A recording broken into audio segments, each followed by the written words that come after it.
Assalamu alaikum and a very warm welcome to ACD classes. My name is Sawkirul Islam.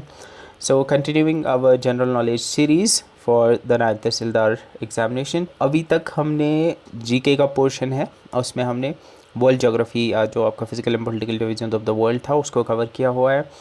इसके अलावा one shot videos already पड़ी हुई हैं, जिनने नहीं देखी you can watch them. And continuing our series today will be starting disaster management. ये एक छोटा सा ही टॉपिक है, इसमें दो चार चीज़ें ही इंपॉर्टेंट है जो आपको पढ़नी है। तो आई थिंक विद इन 2 और 3 लेक्चर्स इंशाल्लाह ये कंप्लीट हो जाएगा। पीडीएफ इसकी मैं जैसी कंप्लीट हो जाएगी I will upload the PDF, so don't worry about it. तो थोड़ा वेट करना, पीडीएफ में भी 2-3 दिन में अपलोड हो जाएगी इंशाल्लाह। एंड पीडीएफ जो है आपको estclass.versal.app पे मिल जाएगी, जो नीचे लिंक भी आपको डिस्क्रिप्शन में मिल जाएगा। वीडियोज़ थोड़ी लेट आ रही हैं बिकॉज वीडियो बनाने में थोड़ा टाइम लगता है। इट्स पॉसिबल कि मैं शायद हर दिन भी वीडियो बना सकता हूँ, लेकिन ऑनेस्टली इतना सारा मटेरियल जमा करके फिर इसको पीपीटी बनाना, to add all the image या कहीं पे एनिमेशन ऐड करना, ये बहुत हेक्टिक प्रोसेस है। तो आप इंशाल्लाह आई विल ट्राई कि अगर स्लोली ही होगा बट आई विल ट्राई इंशाल्लाह कि आपका सारा सिलेबस जो है वो कवर हो जाए जीके का at least. So without further do let's start with the topic of disaster management. तो डिज़ास्टर मैनेजमेंट में आपको क्या पढ़ना है? The first thing that you have to learn in disaster management is the fundamentals of disaster management. आपको disaster management के fundamentals का पता होना चाहिए। You should know disaster management होता क्या है, उसमें कुछ की टर्मिनोलॉजीज़ होती हैं। We have to learn about the disaster management cycle. उसमें आपको प्री डिज़ास्टर, ड्यूरिंग डिज़ास्टर और पोस्ट डिज़ास्टर फेजेस के बारे में पढ़ना है। You have to learn about the key concept. इसमें आपको डिज़ास्टर रिस्क रिडक्शन या अर्ली वार्निंग सिस्टम्स क्या होते हैं, IRS ICS क्या होता है, या इसके अलावा DRR क्या होता है, इनके बारे में आपको पता होना चाहिए। आज की वीडियो में शायद वी विल कवर दीज की टर्मिनोलॉजीज जो आपको हेल्पफुल होंगी डिजास्टर मैनेजमेंट में। तो इस पर भी क्वेश्चन आ सकता है, तो you have to learn about it. Second thing that you have to learn is the types of disasters and their management. इसमें आपको पढ़ना है अर्थक्वेक्स के बारे में, सुनामीज़ के बारे में, साइक्लोन्स के बारे में, फ्लड्स, ड्रॉट्स, लैंडस्लाइड्स, एवलांच, या इसके अलावा फॉरेस्ट फायर्स, बायोलॉजिकल डिजास्टर्स के बारे में पढ़ना है। ये सारे नेचुरल डिज़ास्टर्स हैं। Then there are man made disasters. Man made disasters में आपको industrial incidents, nuclear, radiological emergencies के बारे में पढ़ना है। इसके अलावा ट्रांसपोर्टेशन इंसिडेंट्स, जैसे रिसेंटली एयर इंडिया का जो इंसिडेंट हुआ, ऑयल स्पिल्स के बारे में पढ़ना है, डैम फेलियर्स के बारे में पढ़ना है। तो you have to learn about them as well. इसमें आपको क्या पढ़ना है? इसमें आपको पहले तो पता होना चाहिए ये डिज़ास्टर आता कैसे है, व्हाट्स द रीज़न। इसमें जो की टर्मिनोलॉजीज़ है हर एक के रिलेटेड, लाइक जब हम अर्थक्वेक के बारे में पढ़ेंगे तो अर्थक्वेक आता कैसे है, उसमें फोकस क्या होता है, एपिसेंटर क्या होता है, वो सारी चीज़ें आपको पता होनी चाहिए। Second, you have to remember some facts, like कुछ रीसेंट, अगर लास्ट ईयर में जैसे हम देखें कोई रीसेंट अर्थक्वेक मेजर आया है तो उसके बारे में आपको पता होना चाहिए। या जो मेजर अर्थक्वेक्स हैं, लाइक हम देखते हैं 2005 का जो 8 अक्टूबर का इंसिडेंट हुआ था, जो अर्थक्वेक आया था जम्मू एंड कश्मीर में, मुजफ्फराबाद वाली साइड ज़्यादा डिस्ट्रक्शन हुई थी। You must be remembering that हम तब छोटे ही थे, उनके बारे में आपको पता होना चाहिए। सेकेंड थिंग इज़ कि रीसेंट अगर कोई इंसिडेंट हुआ होगा, कोई साइक्लोन या कोई सुनामी रिसेंटली, तो उसके बारे में आपको पता होना चाहिए। उसके बाद we have to learn about the disaster management frameworks and institutions. इसमें आपको कुछ प्रोटोकॉल्स के बारे में पढ़ना है। इसके बारे में इसमें आपको पढ़ना है NDMA के बारे में, that's the national disaster management act 2005, उसके बारे में आपको पढ़ना है। डिज़ास्टर मैनेजमेंट अथॉरिटी NDMA क्या होती है, डिज़ास्टर मैनेजमेंट फोर्स NDRF जो है, national disaster response force, NDRF SDRF, उसके बारे में आपको पढ़ना है। इसके अलावा जो ग्लोबल लेवल पे जो फ्रेमवर्क्स हैं उनके बारे में आपको पढ़ना है, तो उसके बारे में भी आपको डिटेल में पढ़ना है, ठीक है। There are some global level पे भी कुछ फ्रेमवर्क्स हैं, उनके बारे में आपको पढ़ना है। उसके बाद we have to learn about some tools and technologies. ये इसमें आपको थोड़ा बहुत आइडिया होना चाहिए, लाइक रिमोट सेंसिंग, GIS का, या अर्ली वार्निंग सिस्टम्स, इनके बारे में पता होना चाहिए, जो कि आपको हेल्पफुल हो सकते हैं। So these are the topics, इनको हम वन बाय वन कवर करेंगे। अगर आप पहली बार चैनल पे आए हैं तो यू कैन फाइंड नायब तहसीलदार की ऑलरेडी जो प्लेलिस्ट है, आप उसको देख सकते हैं। आपको कंप्यूटर ऑलरेडी सारा का सारा हमने कवर कराया हुआ है। जो नायब तहसीलदार का पूरा कंप्यूटर 63 वीडियोज़ में हमने कंप्लीट किया हुआ है। इसमें GIS आपका जो है वो अभी पेंडिंग है, वो इंशाल्लाह कवर करा देंगे। और आपका जो JNK GK है उसके 5-6 वीडियोज़ ऑलरेडी अपलोड हो चुके हैं, और इंशाल्लाह बाकी भी आ जाएंगे। और जो बाकी GK है वो हम पढ़ा रहे हैं। So to start with you have to learn about 4 और 5 टर्म्स, इनके बारे में आपको पता होना चाहिए। आपको हज़ार्ड के बारे में पता होना चाहिए। You must know what vulnerability is, capacity क्या होती है, रिस्क क्या होती है और डिज़ास्टर क्या होता है। तो इनके बीच का डिफरेंस आपको पता होना चाहिए। तो इस पर क्वेश्चन कैसे आ सकता है, फॉर एग्जांपल एक तरफ से दिया होगा हज़ार्ड मैच द फॉलोइंग दिया होगा, हज़ार्ड वल्नरेबिलिटी कैपेसिटी और रिस्क या डिज़ास्टर दिया होगा, दूसरी तरफ से उनका छोटा सा डिस्क्रिप्शन दिया होगा, आपको मैच करना हो सकता है। तो आपको इनके बीच में क्लियर डिफरेंस पता होना चाहिए। The first thing that you have to learn about is something called as a hazard. तो हज़ार्ड क्या होता है, हज़ार्ड बेसिकली एक कोई डेंजरस चीज़, कोई सब्सटेंस, कोई डेंजरस सब्सटेंस या कोई डेंजरस फिनोमेना या कोई डेंजरस एक्शन या कोई डेंजरस कंडीशन जो बाद में जिससे लॉस ऑफ लाइफ हो सकता है या जिससे इंजरी हो सकती है या किसी तरह का डैमेज जिससे हो सकता है, उसको हम हज़ार्ड कहते हैं। यानी ऐसी सिचुएशन या ऐसी कोई चीज़ जिससे डैमेज होने का या इंजरी होने का या डेथ होने का खतरा हो, उसको हम हज़ार्ड कहते हैं। सिंपल सी बात है।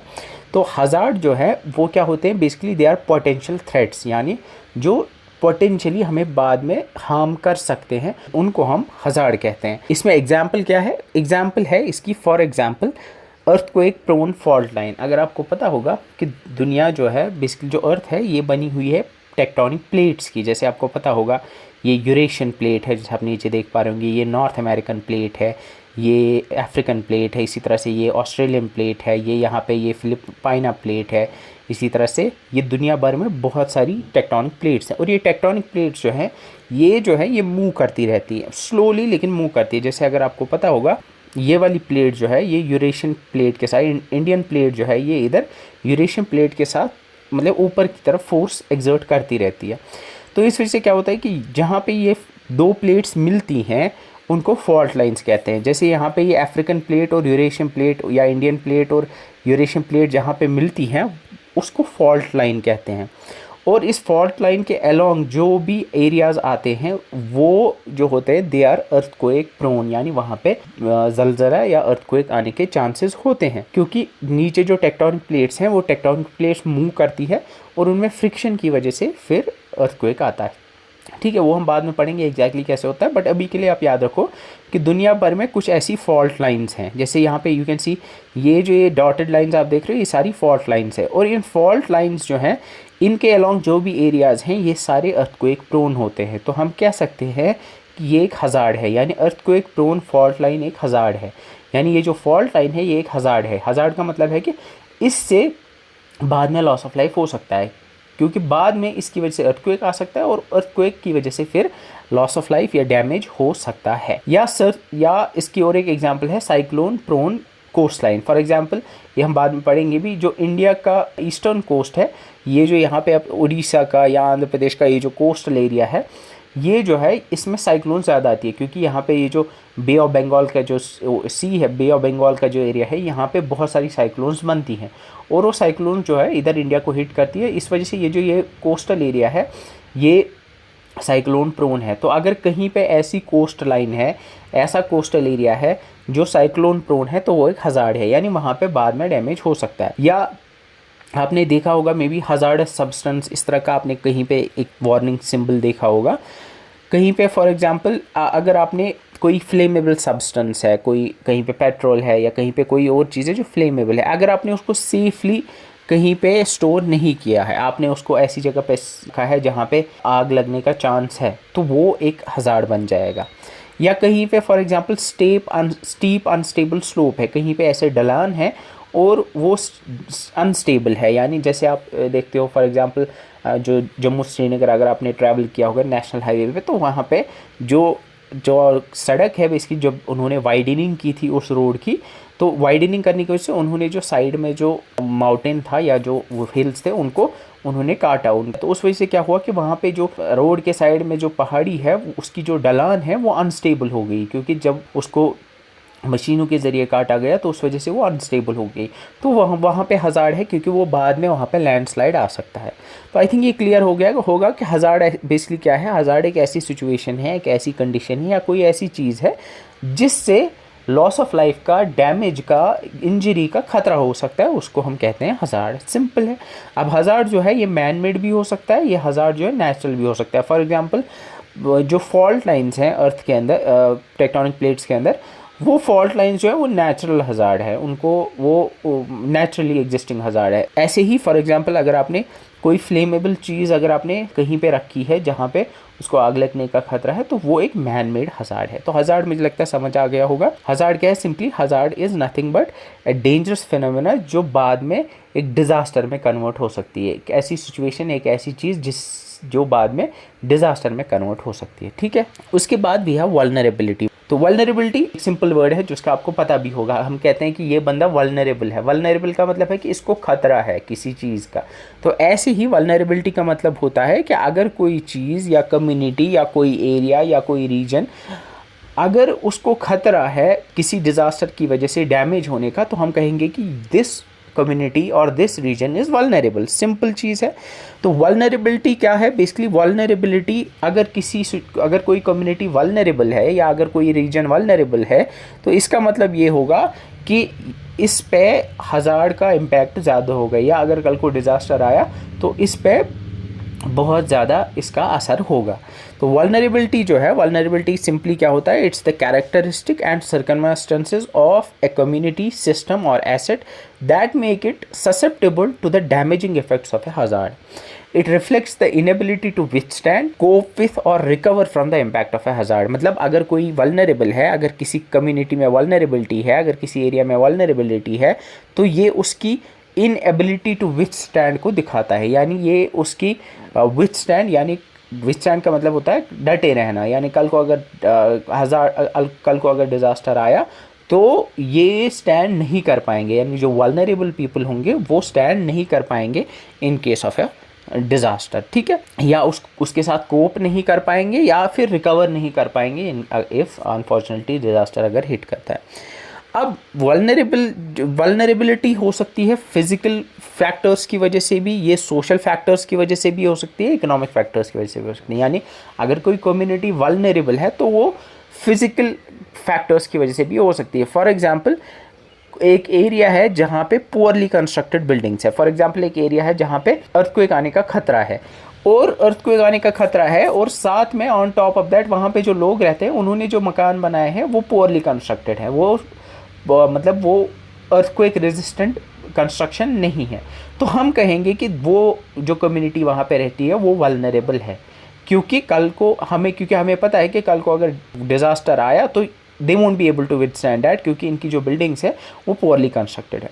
सोशल रीजन भी हो सकते हैं, क्योंकि ऐसा भी हो सकता है कि लोग गरीब हैं, इस वजह से वो अच्छे से मकान नहीं बना पाए. लैक ऑफ अवेयरनेस भी हो सकती है. फॉर एग्जांपल, लोगों को पता ही नहीं है कि हम एक अर्थक्वेक जोन में रहते हैं जहाँ पे अर्थक्वेक आने के चांसेस हैं, उनको अवेयरनेस नहीं है. या सोशल एक्सक्लूजन भी हो सकता है. ये सारे सोशल फैक्टर्स आएंगे.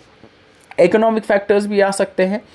इसी तरह से एनवायरमेंटल फैक्टर्स. इकोनॉमिक फैक्टर्स कैसे हो सकते हैं? फॉर एग्जांपल, कोई एक एरिया है जहाँ पे फ्लड आने के चांसेस हैं, और से फॉर एग्जांपल वहाँ पे सारे के सारे लोग जो है एग्रीकल्चर पे बेस्ड है. अब कल को फॉर एग्जांपल अगर वहाँ पे वो फ्लड आता है तो they won't be able to recover, क्योंकि अगर फ्लड आया उसने सारी एग्रीकल्चरल लैंड को तबाह कर दिया, तो सारे के सारे अगर उसी पे डिपेंडेंट थे तो फिर वो हम पहले ही कहेंगे कि दे आर वल्नरेबल, क्योंकि कल को वो फिर रिकवर नहीं कर पाएंगे. Then we have environmental issues भी हो सकते हैं, जैसे डिग्रेडेड लैंड है कहीं पे, तो that would also add to the vulnerability. तो दीज आर द फैक्टर्स. ना ये सारी चीज़ें जो है, ये बहुत सारी चीज़ें सेल्फ अंडरस्टूड होंगी इसमें, बट अगर आपको क्वेश्चन जो कल को आएगा तो स्टेटमेंट बेस्ड क्वेश्चन आ सकता है. तो जब आपको क्लियरली पता होगा वल्नरेबिलिटी क्या है, हज़ार्ड क्या है, कैपेसिटी क्या है, रिस्क क्या है, डिजास्टर क्या है, only then you will be able to understand and only then you will be able to answer. अब एग्जाम्पल क्या है? फॉर एग्जाम्पल, वल्नरेबिलिटी एग्जाम्पल है कि house is built with week materials in an earthquake zone. जैसे मैंने बताया कि अगर कहीं पे मकान ऐसे जोन में बनाए हुए हैं जो अर्थक्वेक जोन है, और वो मकान जो है वो पोअरली बिल्ट है, वो वीक मटेरियल्स के साथ बने हुए हैं, तो हम कहेंगे कि ये these people are vulnerable to a disaster. ठीक है. या communities living in low lying flood prone areas. For example, कहीं पे हम जैसे देखते हैं, जैसे कश्मीर के अंदर होते हैं यमन कशीर पशवाना, मतलब जैसे साउथ में हम कहते हैं आर्ड चिमन मनन, या आर जिनको कहते हैं साइड में, जैसे रिम्बिया आ रहा है शोपियान के अंदर, या कुलगाम के अंदर भी हाफ. इसी तरह से जो बेसिकली ऐसे जिनमें पत्थर होते हैं जो आपने देखे होंगे आसपास. ठीक है. तो बेसिकली क्या होता है कि जब बहुत पहले ऐसे फ्लड्स आए होंगे तो वो ऊपर वाली सॉइल को उड़ा के ले जाते हैं, नीचे वाले पत्थर रह जाते हैं, तो वो जो एरिया बचता है उसकी मैं बात कर रहा हूँ. तो अब फॉर एग्जांपल, वो एरिया जो है वो आज भी फ्लड प्रोन है. आज भी 2 साल बाद 4 साल बाद जब पानी ज़्यादा आता है उस दरिया के अंदर, तो आसपास का जो वो एरिया है उसमें आज भी फ्लड आ सकता है। अब फॉर एग्जांपल लोगों ने वहाँ कंस्ट्रक्शन स्टार्ट कर दी, तो हम पहले ही कहेंगे कि वो लोग जो है दे आर वल्नरेबल, क्योंकि कभी भी फ्लड आ सकता है एंड वो डैमेज उनको फेस करना पड़ सकता है। ठीक है, उसके बाद भी है कैपेसिटी। कैपेसिटी का मतलब होता है it's the ability of a community to cope with a disaster, यानी एक कम्युनिटी या लोग जो किसी एरिया में रहते हैं वो कितने रेडी हैं, वो कितने प्रिपेयर्ड हैं, उनकी कितनी कैपेसिटी है to cope with the disaster, उसको हम कहेंगे कैपेसिटी सिंपल टर्म्स में। तो कैपेसिटी क्या है? It's the combination of all the strengths, attributes and resources available within a community, society और organisation that can be use to achieve agreed goals including managing and reducing disaster risk and strengthening resilience. तो simple terms में कि कोई community कितनी prepared है, उसके पास कितने resources available हैं, उसमें कौन सी स्ट्रेंथ्स हैं, ताकि कल को अगर डिज़ास्टर आता है तो वो कितना उसके साथ कोप कर पाएंगे, उसको हम कहेंगे कैपेसिटी। कैपेसिटी जो है इट्स ऑपोजिट ऑफ वल्नरेबिलिटी। मतलब अगर किसी डिज़ास्टर, अगर कोई कम्युनिटी है अगर वो वल्नरेबल है, इसका मतलब है कि उसकी कैपेसिटी कम है। अगर कोई कम्युनिटी है जिसकी कैपेसिटी ज़्यादा है, इसका मतलब है कि वो कम वल्नरेबल है। सिंपल सी बात है, बिकॉज क्योंकि जो कैपेसिटी है it represent the ability to prepare for withstand and cope and recover from disasters. यानी पहले तो कैपेसिटी का मतलब होता है कि कम्युनिटी की एबिलिटी क्या है, या वो कितने प्रिपेयर्ड हैं कि वो डिज़ास्टर जब आएगा विथस्टैंड कर पाएंगे, उसके साथ कोप कर पाएंगे और बाद में उस डिज़ास्टर से रिकवर कर पाएंगे। इन सारी सिचुएशंस में उनकी एबिलिटी को हम कैपेसिटी कहेंगे। इसकी एग्जांपल्स, फॉर एग्जांपल एक वेल मेंटेन्ड इंफ्रास्ट्रक्चर है, कोई एक एरिया है जिसमें एक इंफ्रास्ट्रक्चर जो है वो वेल मेंटेन्ड है, तो ऑब्वियसली अगर वो वेल मेंटेन्ड है तो हम कहेंगे इनकी कैपेसिटी है, they have a very good capacity to withhold any natural disaster, for example earthquake.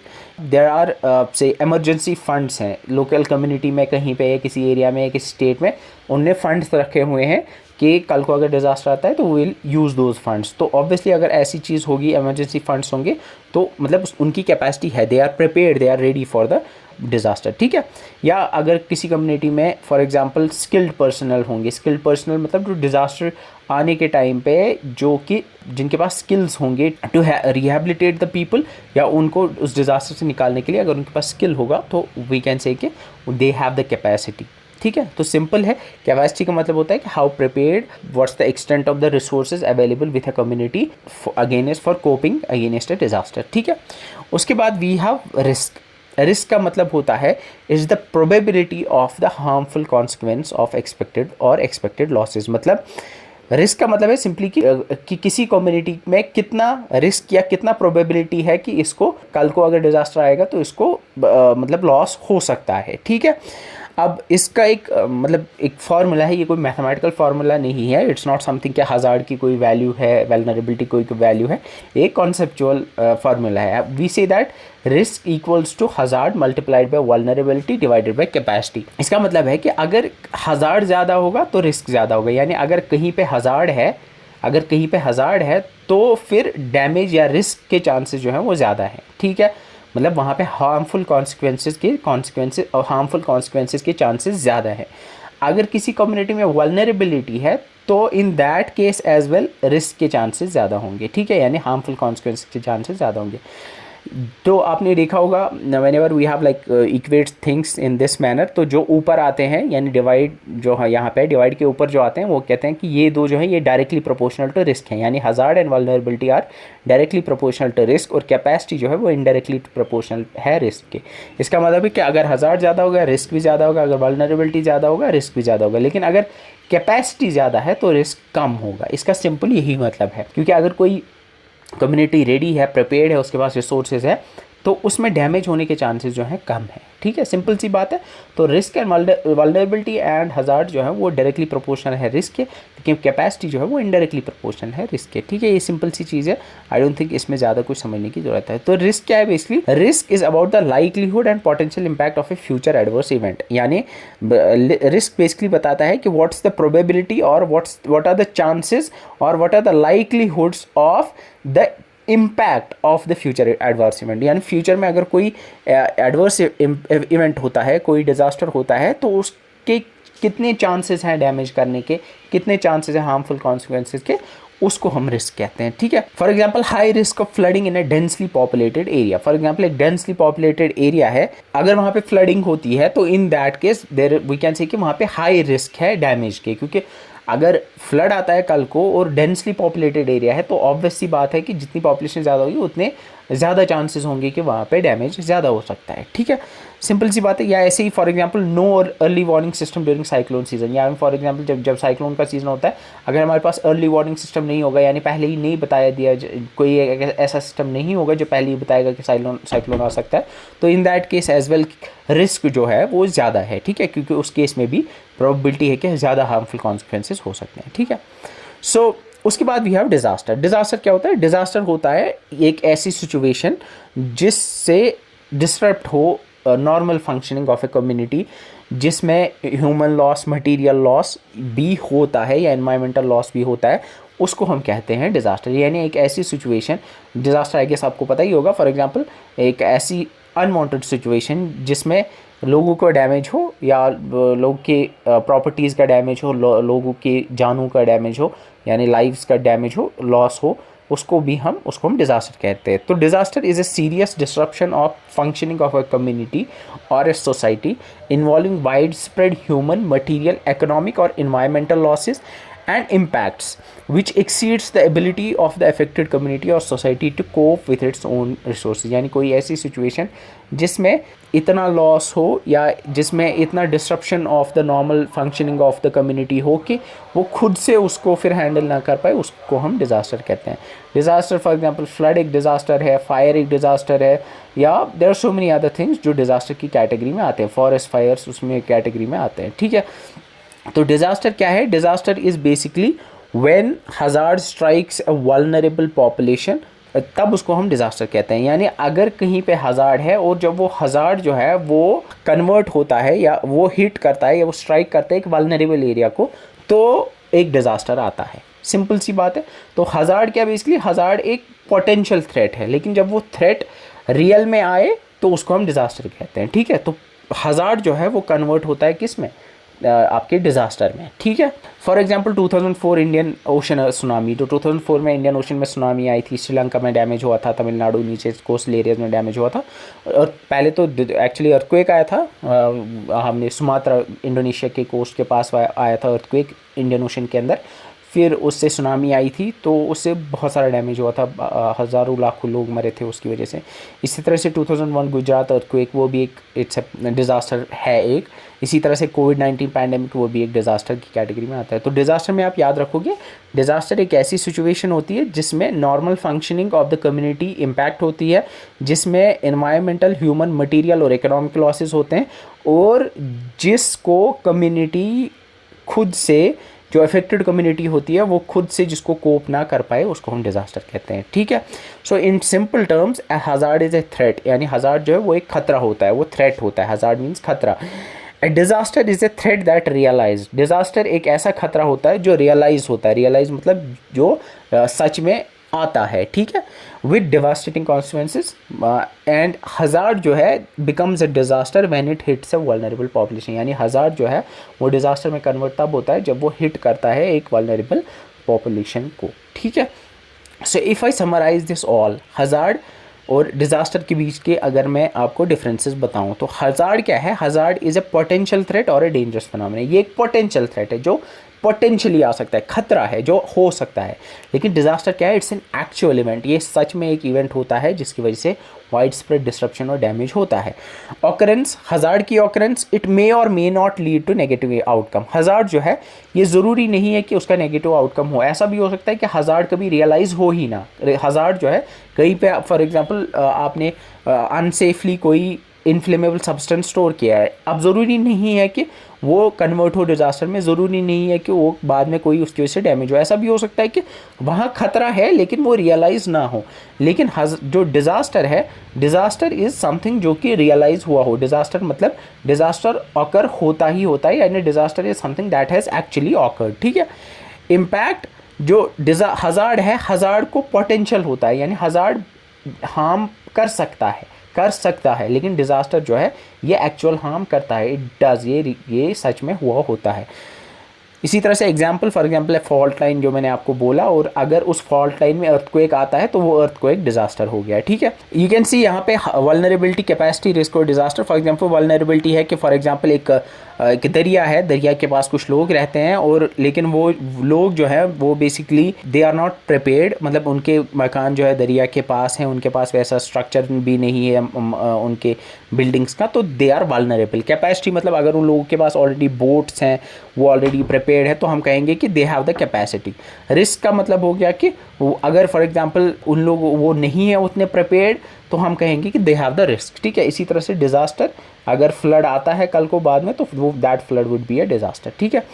सो अगर मैं इन सबको एक एग्जांपल दूं, तो फॉर एग्जांपल अगर एक गांव में एक फ्लड आता है तो हज़ार्ड क्या हो गया, for example hazard would be कि हैवी रेनफॉल होता है जिसकी वजह से पानी बढ़ता है, तो वो हैवी रेनफॉल जो है वो हज़ार्ड है, क्योंकि उस हैवी रेनफॉल की वजह से फ्लड आ सकता है। और अगर बाद में फिर रियल में फ्लड आया उस हैवी रेनफॉल की वजह से, तो that would be a disaster. Vulnerability क्या हो गया, वल्नरेबिलिटी इज़ फॉर एग्जांपल एक विलेज जो कि उस रिवर के पास में है और उनके मकान जो है वो कच्चे हैं, मड के बने हुए हैं, और लोगों को फ्लड वार्निंग सिस्टम्स के बारे में भी नहीं पता है, तो that would be the vulnerability.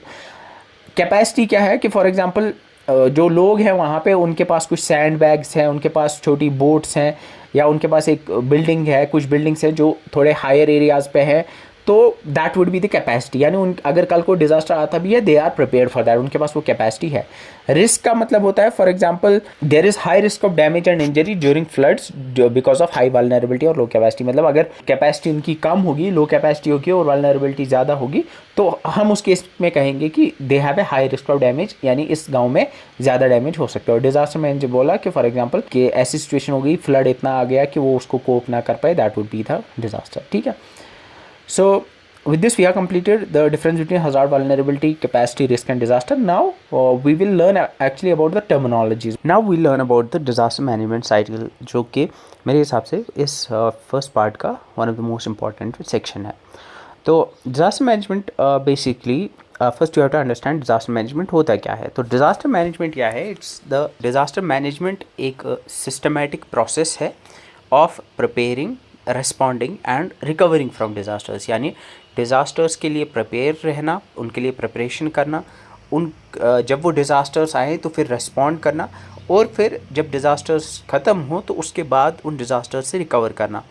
इस पूरे प्रोसेस को हम डिज़ास्टर मैनेजमेंट कहते हैं। यानी द सेट ऑफ एक्शंस जो हम परफॉर्म करते हैं before the disaster, during the disaster and after the disaster in order to minimise the impact of the disaster, उसको हम कहते हैं डिज़ास्टर मैनेजमेंट। तो डिज़ास्टर मैनेजमेंट का मतलब है इट्स वो वाली एक्शंस, वो वाले काम जो हम डिज़ास्टर से पहले, डिज़ास्टर के दौरान और डिज़ास्टर के बाद करते हैं in order to minimise the impact of the disaster. तो इस पूरे प्रोसेस को हम 3 फेजेस में डिवाइड करते हैं। We have the pre disaster phase, we have the during disaster phase and we have the post disaster phase. यानी disaster management के इस साइकिल में, डिज़ास्टर मैनेजमेंट के इस प्रोसेस में हमारे पास 3 फेजेस होते हैं।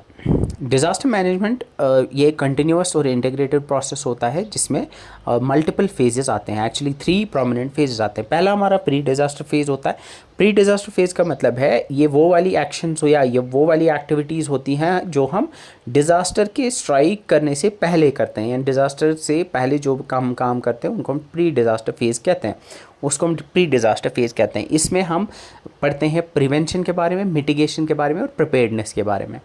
Then we have during disaster phase. During disaster phase का मतलब ये वो वाला फेज़ होता है, इसमें वो वाली एक्टिविटीज़ आती हैं जो हम उस वक्त करते हैं जब डिज़ास्टर आया होता है, या जो डिज़ास्टर के इमीडिएटली बाद में जो की जाती है उनको हम ड्यूरिंग डिज़ास्टर फेज़ कहते हैं। एंड इसमें हमारा इमरजेंसी रेस्पॉन्स सिस्टम आता है, ये इमरजेंसी रिस्पॉन्स एक्शंस आती हैं। उसके बाद we have the post disaster phase. Post disaster phase में ऐसी एक्टिविटीज़ आती हैं जो डिज़ास्टर के बाद में की जाती है, उसमें हमारे रिकवरी, रिहैबिलिटेशन, रिकंस्ट्रक्शन और डेवलपमेंट आते हैं, ठीक है। So first we will start the pre disaster phase. और प्री डिज़ास्टर फेज़ में हमने देखा we have prevention, mitigation and preparedness. तो पहले हमें पता होना चाहिए कि प्रिवेंशन होता क्या है। तो प्रिवेंशन का मतलब होता है simply avoiding the adverse impacts of a hazard, या सिंपली हम कहते हैं कि ऐसी actions that focus on stopping A disaster from happening, यानी हम ऐसे काम करते हैं जिससे डिज़ास्टर आए ही ना, जिससे डिज़ास्टर आए ही ना।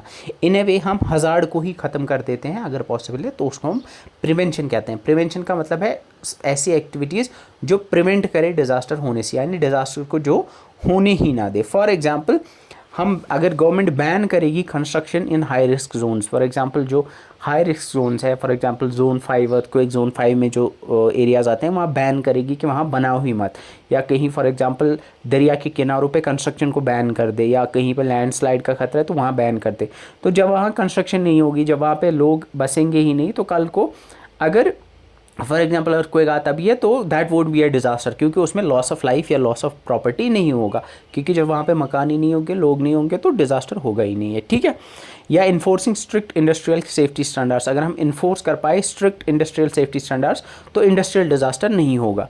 Disease eradication programmes, for example vaccination programmes हम अच्छे से अगर इम्प्लीमेंट कर पाए तो कहीं पे कोई डिजीज़ का आउटब्रेक नहीं हो पाएगा।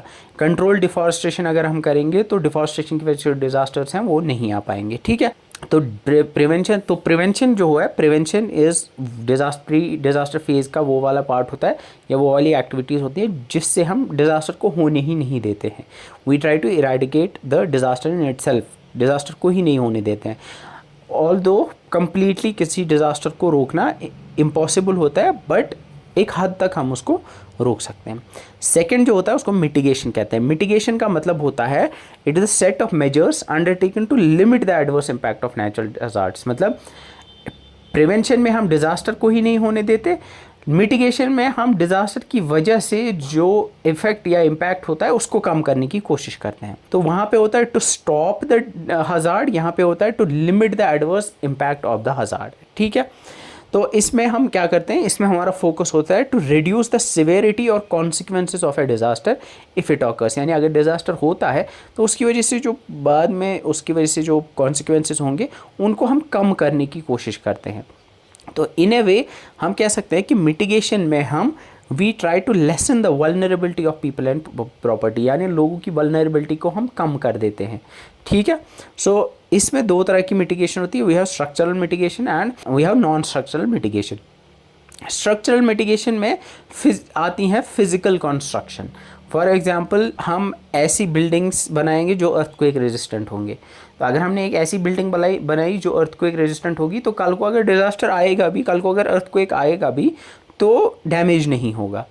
या फिर फॉर एग्जांपल हम एम्बैंकमेंट्स बनाते हैं, यानी जो दरिया है उनके किनारों पे हम एम्बैंकमेंट्स बनाते हैं, तो उसकी वजह से कल को ये हो सकता है कि कल को अगर मतलब पानी आता भी है तो एम्बैंकमेंट्स जो है उनकी वजह से फ्लडिंग होगी नहीं। ठीक है, या फ्लडिंग का इम्पैक्ट कम होगा। रेट्रोफिटिंग बिल्डिंग्स, मतलब रेट्रोफिटिंग का मतलब होता है कि जो पुरानी बिल्डिंग्स हैं उनको हम एक तरह से उनमें ऐसी चेंजेस कर देते हैं, उनमें हम ऐसी चीज़ें इंक्लूड करते हैं जिससे कि वो ज़्यादा बेहतर बन पाए, ज़्यादा अर्थक्वेक रेजिस्टेंट बन पाए, या जो भी मतलब हज़ार्ड्स होंगे उन हज़ार्ड्स जो उनमें वो कम हो पाए। ठीक है, उसको रेट्रोफिटिंग कहते हैं। या फिर for example elevating homes in flood prone areas, यानी फ्लड प्रोन एरियाज़ जो होंगे उनमें मकान जो है वो थोड़े ऊपर हम बनाएं। ठीक है, तो ये सारे जो है ये स्ट्रक्चरल मिटिगेशन मेजर्स में आते हैं। Then we have non structural mitigation measures. Non structural mitigation measures में ऐसे मेजर्स आते हैं जो कि फिज़िकल नहीं होता है। इसमें आती हैं गवर्नमेंट की पॉलिसीज़, एजुकेशन, अवेयरनेस रिलेटेड जो चीज़ें होंगी जिसमें किसी तरह की फ़िज़िकल कंस्ट्रक्शन ना करनी पड़े, ऐसे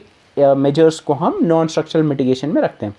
फॉर एग्जांपल, हम अगर पब्लिक अवेयरनेस या एजुकेशन फैलाए तो जब अवेयरनेस होगी तो ऑब्वियसली कल को डैमेज हुआ भी, कल को अगर डिज़ास्टर आएगा भी तो उस डिज़ास्टर का असर कम से कम होगा, क्योंकि जब लोग अवेयर होंगे दे विल नो कि किस तरह से हमें इस चीज़ को हैंडल करना है। इंश्योरेंस प्रोग्राम्स है, फॉर एग्जांपल अगर कल को आया भी कहीं पर डिज़ास्टर तो अगर लोगों के इंश्योरेंस होंगे तो कल को अगर उनका हाउस डैमेज भी होता है तो they will be able to claim insurance, तो इन ए वे उनका जो डैमेज है वो कम होगा। ठीक है, सो ये सारे आते हैं आपके यहाँ मिटिगेशन में। तो हमने देखा प्रिवेंशन, उसमें हम डिज़ास्टर को रोकने की कोशिश करते हैं। देन वी हैव मिटिगेशन, उसमें हम डिज़ास्टर के इम्पैक्ट को कम करने की कोशिश करते हैं through different structural and non structural mitigation measures. Structural mitigation measures में हम फिजिकल कंस्ट्रक्शन करते हैं, फिजिकल कंस्ट्रक्शन मेजर्स की हेल्प से उसको रिड्यूस करते हैं। नॉन स्ट्रक्चर में हम कोई फिजिकल मेजर नहीं करते, फिजिकल कंस्ट्रक्शन नहीं करते, we rather use government policies या एजुकेशन या अवेयरनेस प्रोग्राम्स की हेल्प से हम इसको रिड्यूस करने की कोशिश करते हैं।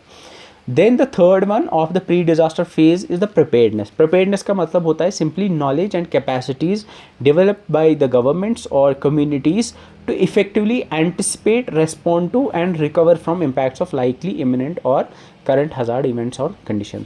सिंपल टर्म्स में प्रिपेयर्डनेस का मतलब है कि लोगों को प्रिपेयर कराना, लोगों को मतलब अवेयरनेस देना, उनको नॉलेज देना कि किस तरह से हम ताकि वो पहले ही एंटिसिपेट कर पाए. लाइक अगर उनको पहले ही खतरा लगे कहीं पे, वो एंटिसिपेट कर पाए, और अगर डिज़ास्टर आता भी है तो फिर उसको रेस्पॉन्ड कर पाए और उससे जो है बाद में फिर रिकवर कर पाए, उसको हम कहेंगे प्रिपेयर्डनेस. तो preparedness is basically to ensure the readiness and an effective response when a disaster occurs. यानी लोग तैयार हों, प्रिपेयर्ड हों किसी डिज़ास्टर के लिए, उसको हम प्रिपेयर्डनेस कहते हैं. So this is the third one. इसमें एग्जांपल है, for example developing disaster management plans, conducting mock drills. जिस तरह से आपने देखा भी होगा कि जब रिसेंटली जब इंडिया पाकिस्तान के बीच में जब टेंशन चल रहे थे तो मॉक ड्रिल्स हो रही थी, तो वो मॉक एक्सरसाइज या मॉक ड्रिल्स जो हो रही थी वो प्रिपेयर्डनेस की कैटेगरी में आती है. ठीक है. सो इसी तरह से क्रिएटिंग इमरजेंसी कम्युनिकेशन सिस्टम्स या फिर ट्रेनिंग इमरजेंसी रेस्पॉन्डर्स. यानी इमरजेंसी रेस्पॉन्डर्स बेसिकली वो लोग होते हैं जो कि इमरजेंसी केस में अगर कहीं पे कोई डिज़ास्टर आता है तो वो उस टाइम पे इमरजेंसी में रेस्पॉन्ड करते हैं. बेसिकली ये कुछ ट्रेंड पीपल होते हैं जिनको यही काम होता है कि कल को अगर कोई डिज़ास्टर आता है तो वो उस टाइम पे वो लोगों को बचाते हैं वहाँ से एंड वो लोगों की हेल्प करते हैं. ठीक है. इसको कहते हैं प्रिपेयर्डनेस. तो प्री डिज़ास्टर फेज़ में हमारा पहला होता है प्रिवेंशन.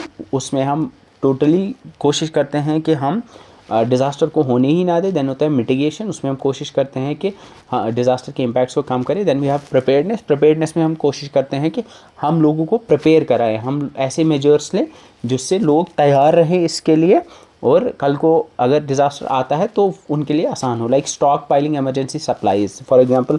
इसका मतलब होता है कि इमरजेंसी सप्लाईज को स्टॉक पाइल मतलब जमा रखना. कल को अगर कोई डिज़ास्टर आता है तो लोगों के पास जमा हो पहले से चीज़ें जो कि वो यूज़ करें. जैसे फॉर एग्जांपल यहाँ तो नहीं होता उतना, लाइक इजराइल जैसी कंट्रीज़ में जहाँ पे लाइक जिनको पता है कि लाइक वॉर जैसी सिचुएशन होती है तो उनके पास अंडरग्राउंड बंकर्स होते हैं. तो या जो बॉर्डर एरियाज़ में रहते हैं उनके पास अंडरग्राउंड बंकर्स होते हैं. तो उन बंकर्स के अंदर दे हैव स्टॉक पाइल किया हुआ होता है उन्होंने इमरजेंसी के लिए. फूड, वाटर, मेडिसिन जैसी चीज़ें रखी होती है ताकि कल को अगर उन्हें वहाँ उसमें रहना पड़ा तो वो जो है वो प्रिपेयर्ड रहे इस सब के लिए. ठीक है. So these are the 3 sub phases of the pre disaster phase. Then we have the during disaster phase. During disaster phase में we are the emergency response. यानी जब डिज़ास्टर आए उस टाइम पे क्या हो, तो all the actions, all the services जो कि उस टाइम पे हम यूज़ करते हैं या लगाते हैं जिस टाइम पे डिज़ास्टर आता है उसको हम कहते हैं इमरजेंसी रिस्पॉन्स और द ड्यूरिंग डिज़ास्टर फेज वही होता है. ठीक है. तो the provision of emergency services and public assistance during और immediately after a disaster in order to save lives, reduce health impacts, ensure public safety and meet basic subsistence needs of the people affected. उस time पे basically जो primary focus होता है वो होता है लोगों को रेस्क्यू करना, लोगों की जानें बचाना. That's the primary concern during disaster phase. तो इसमें फोकस जो होता है ये होता है कि जो डायरेक्ट कॉन्सिक्वेंसेस होते हैं डिज़ास्टर के, डायरेक्ट कॉन्सिक्वेंसेस ऑब्वियसली होता है कि लोगों के लाइव्स को खतरा होता है. तो उस ऐसी एक्शंस जो कि एड्रेस कर पाए उस चीज़ को या लोगों की जो जानें बचा पाए उस टाइम पे वो ड्यूरिंग डिज़ास्टर फेज़ में आता है. तो ड्यूरिंग डिज़ास्टर फेज़ में आपका सर्च एंड रेस्क्यू ऑपरेशन आएगा. ऑब्वियसली उस टाइम पे सर्च एंड रेस्क्यू वो उसके दौरान आएगा. प्रोवाइडिंग मेडिकल एड, उस टाइम पे जो ज़ख्मी हुए होंगे उनको medical aid, first aid provide करना. एवैक्यूएटिंग पीपल फ्रॉम डेंजरस एरियाज से लोगों को निकालना जैसे डिज़ास्टर आता है. इवन उस टाइम पे लोगों को फूड प्रोवाइड करना, वो सारी चीज़ें भी इसके अंदर आती है. ठीक है. अब यहाँ पे एक चीज़ है कि जो डिज़ास्टर के इमीडिएटली बाद में भी होता है लाइक प्रोवाइडिंग टेम्परेरी शेल्टर, ये भी हम ड्यूरिंग डिज़ास्टर फेज़ में कंसिडर कर सकते हैं. ऑल्दो ये पोस्ट डिज़ास्टर फेज़ में आती है बट इसको हम ड्यूरिंग डिज़ास्टर फेज़ में भी कंसिडर कर सकते हैं. Then we have the post disaster phase. Post disaster phase ये वो वाला फेज़ है जिसमें हम वो वाली एक्शंस परफॉर्म करते हैं, वो वाली एक्टिविटीज़ परफॉर्म करते हैं जो डिज़ास्टर आने के बाद हम करते हैं. इसमें हमारा होता है we have the recovery, rehabilitation, reconstruction and development. Recovery का मतलब होता है immediate restoration of essential services like water and electricity. यानी जैसे ही डिज़ास्टर आया, अब डिज़ास्टर खत्म हो गया, फॉर एग्जांपल फ्लड आया, फ्लड खत्म हो गया, या अर्थक्वेक आया, अर्थक्वेक खत्म हो गया, लोगों को बचाया, रेस्क्यू किया, इमरजेंसी ऑपरेशन जो भी था वो हो गया. अब वो जैसे ही ख़त्म हुआ डिज़ास्टर, उसके बाद अब रिकवरी फेज़ स्टार्ट होता है। रिकवरी फेज़ में हम कोशिश करते हैं कि जो एसेंशियल सर्विसेज लाइक पानी, बिजली, उसको हम रेस्टोर करने की कोशिश करते हैं। That is your recovery phase. उसके बाद रिहैबिलिटेशन फेज़ होता है। रिहैबिलिटेशन का मतलब होता है लोगों की जो नॉर्मल लाइफ है उसको धीरे धीरे वापस से लाने की कोशिश की जाती है। इसमें हम कोशिश करते हैं कि जो temporary buildings, temporary housing arrangements उन लोगों के लिए करते हैं जिनको इफेक्ट हुआ है। फॉर एग्जाम्पल फ्लड में अगर फ्लड आया है तो फ्लड की वजह से अगर हाउसेज डैमेज हुए तो उनके लिए टेम्परेरी हाउसेज बनाने की कोशिश करते हैं। या बेसिक जो फॉर एग्जांपल रोड्स हुए हैं तो टेम्परेरी रोड्स, टेम्परेरी ब्रिज, इस तरह के ये रिहैबिलिटेशन में आते हैं।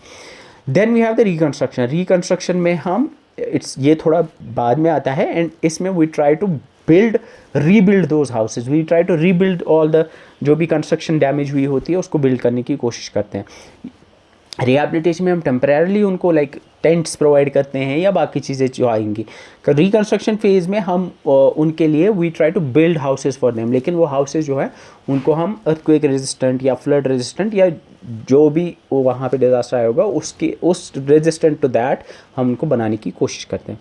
Then we have development. Development में लॉन्ग टर्म मेजर्स आते हैं। लॉन्ग टर्म मेजर्स आते हैं to improve the resilience and reduce future risk. For example constructing elevated roads in flood prone areas. यानी डेवलपमेंट में आती है, मतलब जो डेवलपमेंटल वर्क्स होते हैं, नॉर्मल डेवलपमेंटल वर्क्स होते हैं वो आते हैं, लेकिन वो डेवलपमेंट वर्क्स हम करते हैं फिर बाद में इन अकॉर्डेंस कि सो दैट कि वो डेवलपमेंटल वर्क्स जो है वो रेजिलियंट हो, वो जो है वो विथस्टैंड कर पाए अगर फ्यूचर में कोई डिज़ास्टर आता है। तो recovery, rehabilitation, reconstruction and development, these are the post disaster phase के ये सब फेजेस होते हैं।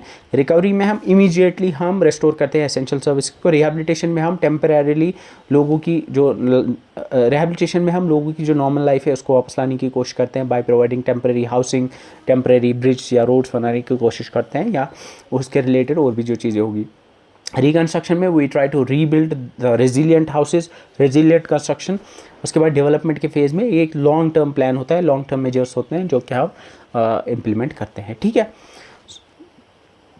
So these are the 4 phases. So during disaster phase होता है। अब कहीं कहीं पे आप ऐसा भी देखोगे कि ड्यूरिंग डिज़ास्टर फेज़ होगा, फिर बिफोर डिज़ास्टर में सिर्फ वो मिटिगेशन और प्रिपरेशन बताएंगे। मिटिगेशन का मतलब हो गया अवॉइड करना और प्रिपरेशन का मतलब हो गया प्रिपेयर्डनेस। जो हमने पढ़ा, हमने 3 फेजेस पढ़े थे। हमने मिटिगेशन पढ़ा था, हमने प्रिपरेशन पढ़ा था और हमने प्रिवेंशन फेज भी पढ़ा था। So sometimes you will see prevention की जगह आप प्रिपरेशन और मिटिगेशन ही देखोगे। ठीक है, और जो आपका आफ्टर इवेंट वहाँ पे आप रेस्पॉन्स एंड रिकवरी ही देखोगे। कहीं पे रेस्पॉन्स एंड रिकवरी। रेस्पॉन्स का मतलब हो गया कि जब डिज़ास्टर आएगा उस टाइम पे क्या होता है, रिकवरी का मतलब होता है उसके बाद वाला फेज़। ठीक है, अब हम इसको थोड़ा और, हमने जो इसके 4 पोस्ट डिज़ास्टर या पोस्ट डिज़ास्टर इवेंट के हमने 4 सब फेजेस डिवाइड किए थे। हमने इसको डिवाइड किया था into recovery, rehabilitation, reconstruction and development. ठीक है, तो इसको 4 फेज में भी आप डिवाइड कर सकते हो। कहीं कहीं पे आप रेस्पॉन्स एंड रिकवरी भी देख सकते हो। ठीक है, तो you should no response and recovery क्या आते हैं, ये पोस्ट इवेंट में आते हैं, और मिटिगेशन और प्रिपरेशन ये प्री में आते हैं। ठीक है, तो अब अगर आपको कुछ भी पूछेंगे, if they ask you about rehabilitation, recovery, response, you know ये पोस्ट में आते हैं, और प्रिपरेशन, मिटिगेशन और प्रिवेंशन ये प्री डिज़ास्टर फेज में आते हैं। ठीक है, आई थिंक ये क्लियर हो गया होगा। नाउ देयर आर सम की कॉन्सेप्ट्स जिसके बारे में आपको पता होने चाहिए। जो कॉन्सेप्ट्स आपको पता होने चाहिए, we have to learn about DRR। DRR का मतलब होता है disaster risk reduction. Then we have EWS stands for the early warning system. Then we have community based disaster management. तो इनकी फुल फॉर्म भी याद रखना है। DRR stand for disaster risk reduction, full form पे क्वेश्चन आ सकता है। EWS stands for the early warning system. CBDM stands for community based disaster management. IRS stands for the incident response system. ICS stands for the incident command system. Damage needs assessment, DNA, or the PDNA, that's post disaster needs assessment. Then we have mainstreaming of DRR. ये थोड़े theoretical concepts हैं, इनके बारे में अगर पता होगा तो ठीक है, अगर नहीं है तो you can leave them. ठीक है, so ये 5 जो है ये हमें पढ़ने हैं. These are the important ones. Starting with the DRR, that's the disaster risk reduction. Disaster risk reduction नाम ही जैसे बताता है कि डिज़ास्टर के रिस्क को रिड्यूस करना, यानी डिज़ास्टर की वजह से जो डैमेज हो सकता है या जो उसकी वजह से जो भी नुकसान हो सकता है उसको हम कम करने की कोशिश करते हैं। एंड इट्स बेसिकली DRR जो है, ये कॉन्सेप्ट जो है इसको यूनाइटेड नेशंस डिज़ास्टर, इसको यूनाइटेड नेशंस ने डिफ़ाइन किया है एज दोज एक्शंस, यानी ऐसी एक्शंस जो कि प्रिवेंट करें नए डिज़ास्टर्स को, यानी जिनसे हम रोक पाए नए डिज़ास्टर्स, या जो एग्जिस्टिंग डिज़ास्टर्स हैं, यानी अगर कोई डिज़ास्टर आता है को हम रिड्यूस कर पाए, यानी उसकी वजह से जो भी रिस्क है या उसकी वजह से जो भी डैमेज हो सकता है उसको हम कम करें। एंड ये सारी चीज़ें हम करते हैं in order to achieve the sustainable development. Sustainable development को अचीव करने के लिए ये सारी एक्शंस जो हम करते हैं, ठीक है। तो इसमें यू हैव टू अंडरस्टैंड कि क्वेश्चन कैसे आता है। क्वेश्चन इसमें यू डोंट, ये थेरेटिकल टॉपिक नहीं, ये कोई थेरेटिकल एग्जाम नहीं है, ये कोई सब्जेक्टिव एग्जाम नहीं है। तो you have to just understand कि इसमें क्वेश्चन बनता कैसे है, कैसे बन सकता है क्वेश्चन। तो DRR पे एब्रिविएशन पे क्वेश्चन बन सकता है, इसकी डेफिनेशन पे क्वेश्चन आ सकता है। Maybe they will ask you for example the actions which aim to prevent new and reducing existing disaster risk and managing residual risk, ये क्या है। फॉर एग्जाम्पल वो आपको नीचे देंगे कि is it disaster risk reduction, is it early warning system, is it से for example IRS ICS, वो सारी ऑप्शंस में वो ऑप्शन दे सकते हैं, ठीक है। तो यू शुड नो कि ये किस बारे में बात हो रही है, ठीक है। अब इसमें फोकस क्या है। अब फोकस इसमें होता है कि बेसिकली ये ऐसी एक्शंस होते हैं, इसमें ये यूनाइटेड नेशंस ने डिफाइन किया है कि डिजास्टर रिस्क रिडक्शन में हम प्रोएक्टिव मेजर्स लेते हैं, यानी we don't wait for the disaster to happen. हम डिजास्टर के होने का वेट नहीं करते कि डिजास्टर जब होगा तो फिर देखेंगे, रादर हम प्रोएक्टिवली, हम पहले ही ऐसी चीज़ें, पहले ही ऐसी एक्शंस और एक्टिविटीज़ परफॉर्म करते हैं ताकि कम से कम इम्पैक्ट हो जो भी डिजास्टर आएगा, ठीक है। इसमें जो की एलिमेंट्स होते हैं या इस डिजास्टर रिस्क रिडक्शन का ये पूरा जो प्रोसेस है, इसमें मल्टीपल फेजेस और मल्टीपल एलिमेंट्स होते हैं। पहला होता है रिस्क असेसमेंट एंड एनालिसिस। इसमें पहली चीज़ जो है कि ये कौन करता है, डिजास्टर रिस्क रिडक्शन कौन करता है। ये ऑब्वियसली ये लोग भी कर सकते हैं, ये गवर्नमेंट भी करती है। डिजास्टर रिस्क रिडक्शन में सबसे पहली चीज़ होती है that's risk assessment and analysis, यानी हज़ार्ड्स, वल्नरेबिलिटीज़ और कैपेसिटीज़ को समझा जाता है। यानी हर एक एरिया में देखा जाता है कि यहाँ कौन से हज़ार्ड्स हैं या इनकी कितनी वल्नरेबिलिटीज़ है, इनकी कितनी कैपेसिटी है, वो सारी चीज़ें एनालाइज की जाती है। और कितना रिस्क है किस कम्युनिटी को, किस रीजन को, उसको रिस्क असेसमेंट एंड एनालिसिस कहते हैं। जब आपने रिस्क असेसमेंट और एनालिसिस की हुई है, उसके बाद फिर रिस्क गवर्नेंस पॉलिसीज़ इंप्लीमेंट की जाती है, यानी ऐसे लॉज या ऐसी पॉलिसीज़ बनाई जाती है, गवर्नमेंट ऐसी पॉलिसीज़ बनाती है जो कि उन रिस्क असेसमेंट एनालिसिस में जो चीज़ें हमने देखी थी उनको देख के बनाई जाती है। फॉर एग्जांपल अगर लोग, उनको पता है कि फॉर एग्जांपल कहीं पे फ्लड आने के, किसी एरिया में फ्लड आने के चांसेस ज़्यादा हैं, तो कल को जब गवर्नेंस यानी गवर्नमेंट कल को जब रोड वहाँ बनवाएगी तो वो एलिवेटेड रोड बनवाएगी, वो ये दिमाग में रख के बनवाएगी कि यहाँ पे हज़ार्ड है, यहाँ पे रिस्क है फ्लड आने के, तो विल मेक श्योर कि यहाँ पे जो हम रोड बनाएं वो हम अच्छे से बनाएं, ठीक है। या फिर किसी एरिया में अगर वहाँ पे पब्लिक अवेयरनेस की ज़रूरत है, वहाँ पे पब्लिक अवेयरनेस प्रोग्राम्स चलाएगी, वहाँ पे ऐसी स्कीम्स लॉन्च करेगी जो कि लोगों के फॉर एग्जांपल उन रिस्क्स को एड्रेस कर पाए, ठीक है।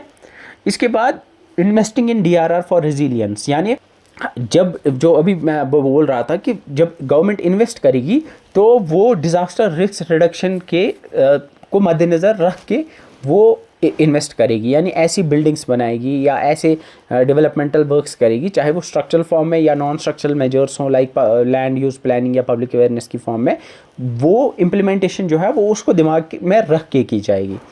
एंड इसके बाद enhancing disaster preparedness for effective response, and इसका मतलब है कि डिज़ास्टर प्रिपेयर्डनेस को एनहांस करना, यानी लोग डिज़ास्टर के लिए प्रिपेयर्ड हो फॉर इफेक्टिव रेस्पॉन्स, ताकि कल को अगर डिज़ास्टर आए तो वो इफेक्टिवली रेस्पॉन्स कर पाए, गवर्नमेंट भी और वो भी।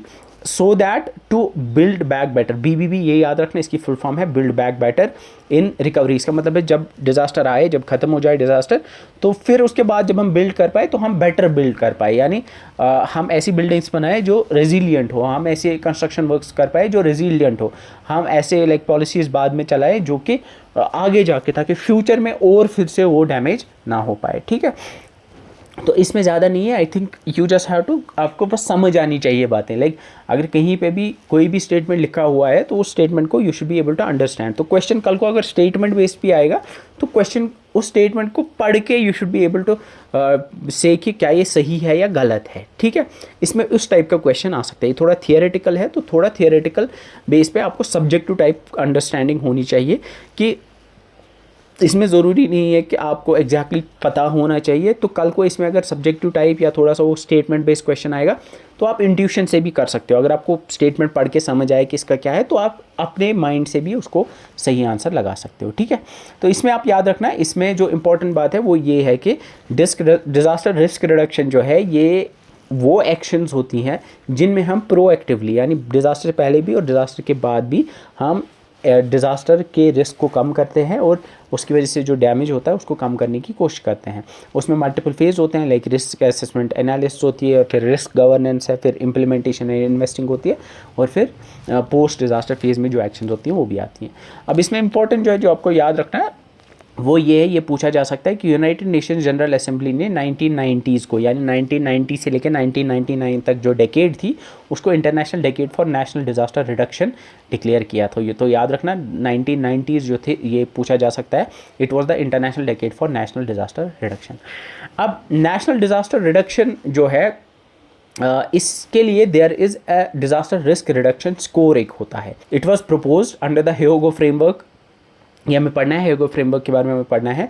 उसमें ये एक सेल्फ असेसमेंट स्कोर है। सेल्फ असेसमेंट मतलब every country will self assess, खुद को असेस करेगी और खुद को एक स्कोर देगी फ्रॉम 1 to 5। 1 जो होगा वो लोवेस्ट होगा और 5 जो होगा बेस्ट होगा, यानी 5 अगर इसका स्कोर है वो बेस्ट होगा।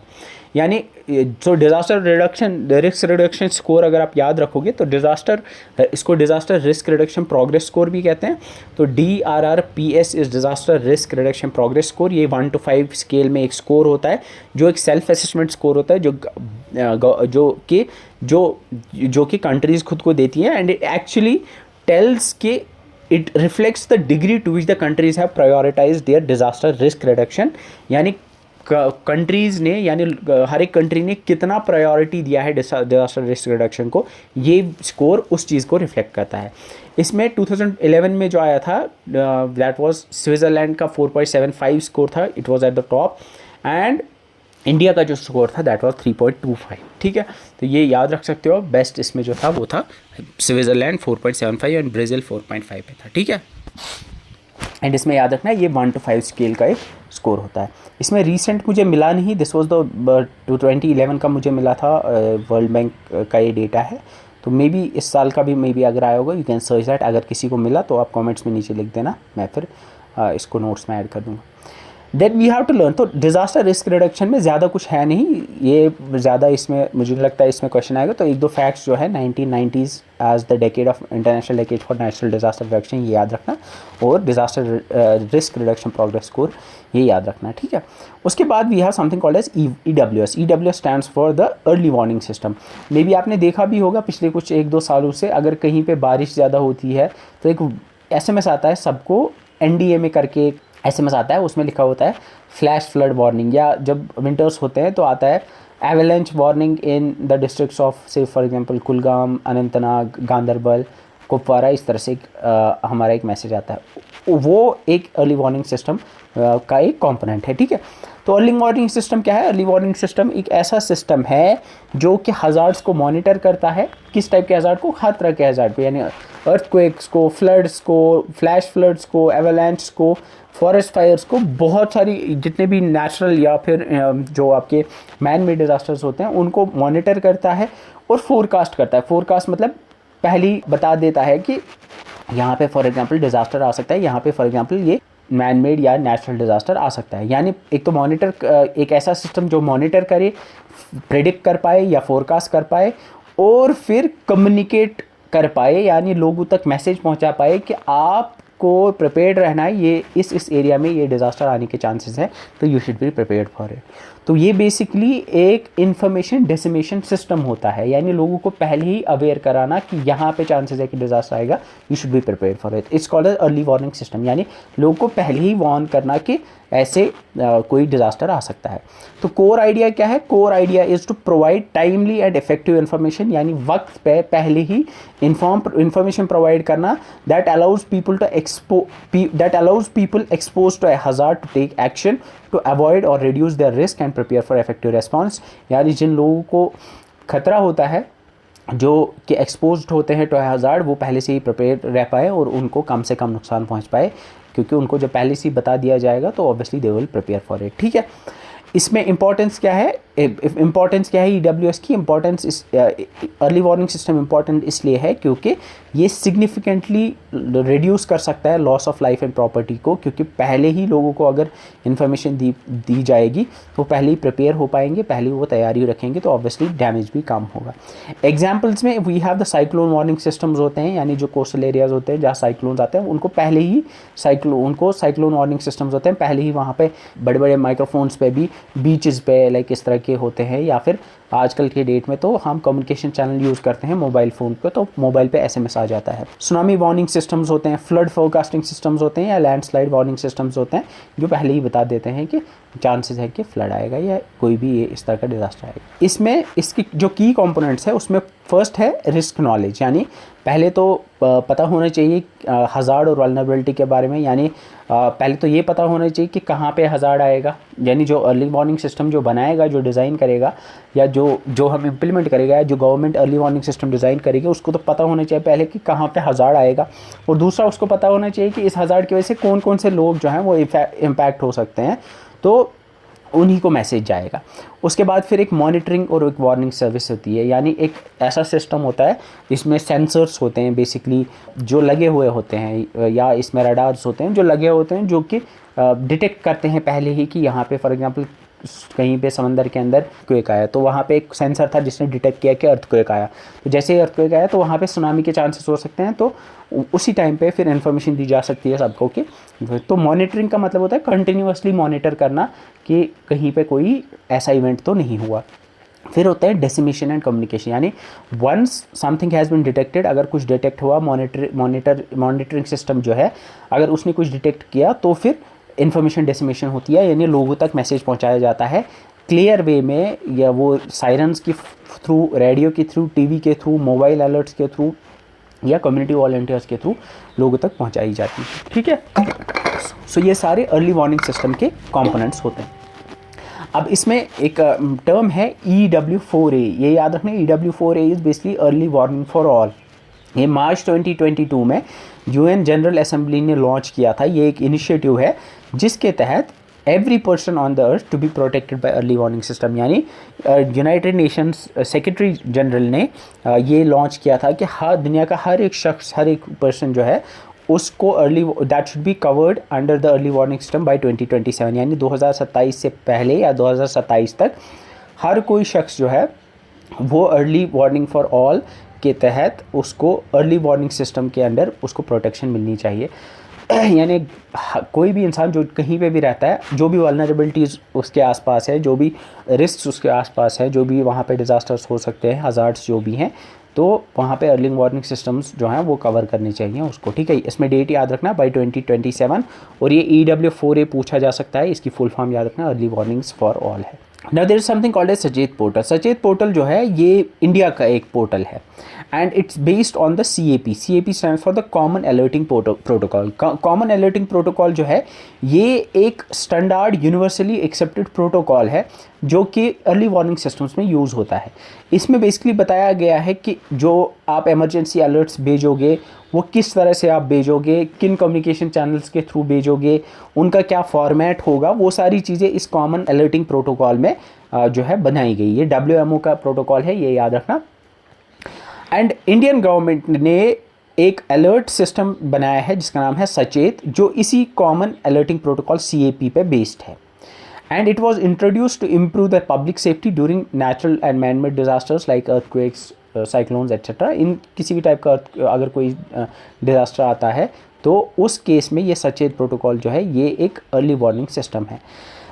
इस सचेत पोर्टल के तहत SMS नोटिफिकेशंस जाएंगी उन लोगों को जिनको रिस्क होता है, एंड ये मैसेज जो आता है इस तरह के नंबर से आती है। ये आपको भी आया होगा जब भी कोई एवेलेंच वार्निंग या कोई फ्लैश फ्लड वार्निंग आती है, तो XXNDMAEW इस नंबर से आपको ये आता है, एंड इसमें ये उन्हीं लोगों को आता है, और ये डिफरेंट इंडियन लैंग्वेजेस में आती हैं। ये हिंदी मतलब यहाँ पे उर्दू या इंग्लिश में आती हैं, ऐसे ही बाहर हिंदी, मराठी, लोकल लैंग्वेज में भी ये SMS नोटिफिकेशन जाते हैं। इसके अलावा अगर सचेत एप्लीकेशन आपने फ़ोन में इंस्टॉल किया होगा तो आपको फ़ोन पे भी नोटिफिकेशन आएगा, ब्राउज़र में भी नोटिफिकेशंस आते हैं। इसके अलावा इंडिया कैप RSS फीड में भी आती है। ये बेसिकली एक नोटिफिकेशन सिस्टम होता है कि अगर आपने फॉर एग्जांपल न्यूज़ एजेंसीज जैसे होती हैं, उनके जो न्यूज़ पोर्टल्स होते हैं उनको इसके तहत जो है नोटिफिकेशंस प्रोवाइड की जाती हैं, ठीक है। एंड इसको पहले लॉन्च किया गया था 2023 में, इट वाज लॉन्च इन 2023, और इसको कम्प्रहेंसिवली फिर रिवाइज किया गया था बाद में 2024 के अंदर। And it's based on the CAP, that is the common alerting protocol.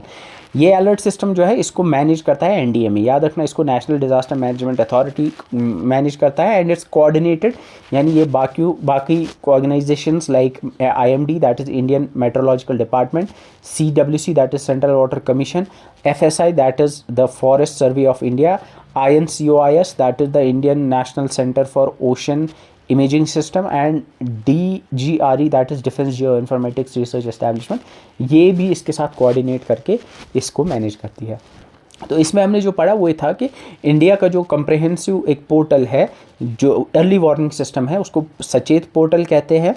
सचेत पोर्टल जो है ये एक CAP यानी कॉमन अलर्टिंग प्रोटोकॉल पे बेस्ड एक पोर्टल है।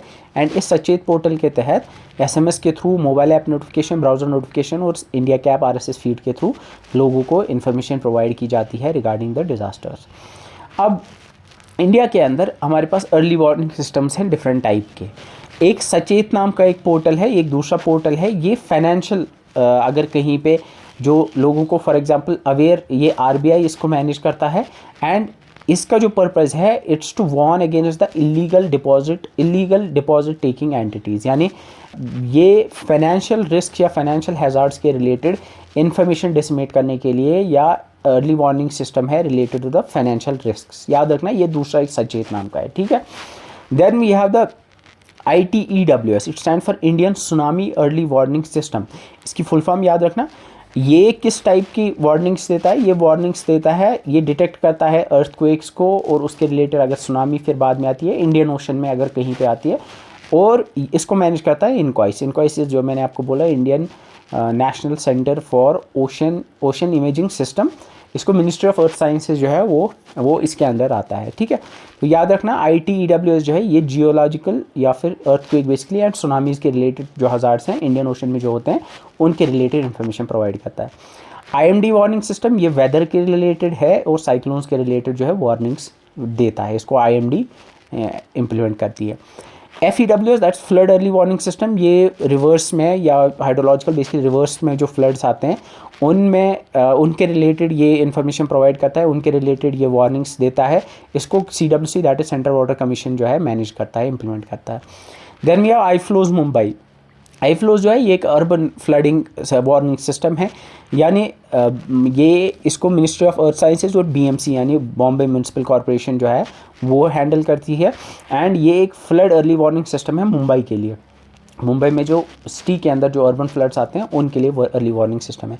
Then we have FFAS that is forest fire alert system, ये फॉरेस्ट फायर वार्निंग सिस्टम है। इसको FSI that's forest survey India जो है वो इसको हैंडल करता है। और ये satellite based forest fire detection system है। अगर फॉरेस्ट में कहीं पर आग लगती है तो सैटेलाइट बेस्ड उनको ये डिटेक्ट करता है और फिर इन्फॉर्मेशन लोगों को देता है जो आसपास होते हैं। Then we have avalanche warning system, ये एवलांच के बारे में वार्निंग्स देता है। इसको DRDO जो है वो देखता है।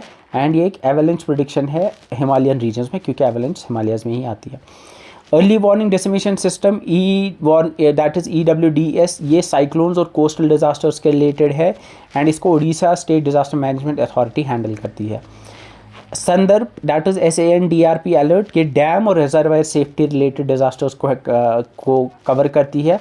एंड इसको हैंडल करती है साउथ एशियन नेटवर्क, ये on dams reverse and people. इसका फुल फॉर्म भी यही है, south Asian network on dams reverse and people. ये अर्ली वार्निंग सिस्टम है रिलेटेड टू डैम रिलीज और वाटर रिलेटेड रिस्क, यानी डैम में अगर कहीं पे पानी छोड़ा जाता है तो उसके आसपास के लोगों को इन्फॉर्मेशन या वार्निंग प्रोवाइड की जाती है इसके related. Then we have the IDSP that is the then we have the IDSP और NDSP that is the national disease surveillance programme और the Indian disease surveillance programme. ये हेल्थ और epidemics के related इन वार्निंग्स प्रोवाइड करता है। इसको NCDC यानी national centre for disease control जो है इसको मैनेज करता है।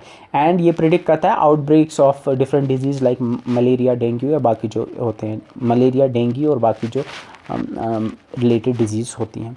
Then we have Gagan, Gagan stand for GPS aided geo augmented navigation. ये एविएशन और नेविगेशन सेफ्टी, यानी ये आपके एयरपोर्ट या आपके एयरलाइंस के रिलेटेड अगर कोई एविएशन के रिलेटेड अगर कोई वार्निंग होती है वो प्रोवाइड करता है। इसको इसरो और एयरपोर्ट अथॉरिटी ऑफ इंडिया जो है मैनेज करती है। तो इसमें क्वेश्चन कैसे आएगा, मे बी क्वेश्चन आ सकता है इसको हैंडल कौन करता है, या क्वेश्चन आ सकता है सबसे इंपॉर्टेंट जो है कि ये किस टाइप के हज़ार्ड के बारे में आपको अर्ली वार्निंग देता है। तो आई फ्लोज मुंबई आपको पता होना चाहिए, FFAS पता होना चाहिए, EWDS पता होना चाहिए किस बारे में है, संदर्भ पता होना चाहिए किस बारे में है, ठीक है। Then we have a term called as the community based disaster management system. Community based का मतलब होता है सिंपली डिजास्टर मैनेजमेंट में कम्युनिटीज़ को इन्वॉल्व करना। यानी अगर कहीं पे कोई डिजास्टर आता है तो जो डिजास्टर मैनेजमेंट रिस्पॉन्स वहाँ पे आप प्रोवाइड करते हो तो उसमें लोकल कम्युनिटीज़ को इनकॉर्पोरेट करना, लोकल लोगों को इनकॉर्पोरेट करना, उसको हम कहते हैं community based disaster management system.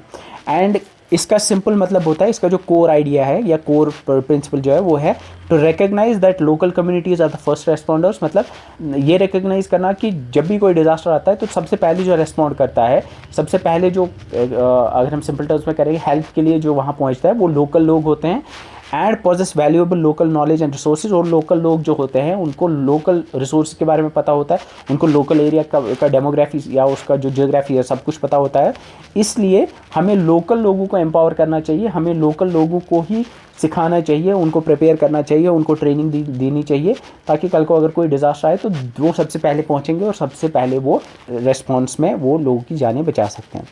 तो community based disaster management system में लोकल लोगों की पार्टिसिपेशन इंश्योर की जाती है कि लोकल लोग इसमें डिज़ास्टर मैनेजमेंट के सारे स्टेजेस में लोकल लोगों की इन्वॉल्वमेंट हो, लोकल ओनरशिप हो, यानी जो DRR इनिशिएटिव्स है उनमें लोकल कम्युनिटीज़ जो है वो ओन करे, उनको लोगों को एम्पावर करना, यानी लोगों को जो लोकल कम्युनिटीज़ हैं उनमें वो स्किल्स, उनमें वो कॉन्फिडेंस इंस्टिल करना कि वो कल को जो है रिस्पॉन्ड कर पाए अच्छे से। इसके अलावा इंटीग्रेशन ऑफ लोकल नॉलेज, यानी लोकल जो कोपिंग मैकेनिज्म्स होते हैं, जैसे हर एक का अगर आप देखोगे लोकल्स जो होते हैं उनका फॉर एग्जांपल कोई गांव है जहाँ पे जैसे बॉर्डर एरियाज़ में फॉर एग्जांपल वहाँ पे शेलिंग के बड़े सारे इंसिडेंट्स होते रहते हैं, तो उन्होंने कुछ लोकल तरीके बनाए होते हैं उस तरह की कोई सिचुएशन से बचने के लिए। तो उस लोकल नॉलेज को इंटीग्रेट करना वो कम्युनिटी बेस्ड डिज़ास्टर मैनेजमेंट का एक हिस्सा है, ठीक है। एक्टिविटीज़ इसमें community risk assessment, developing community disaster management plans, ये सारी चीज़ें आएंगी।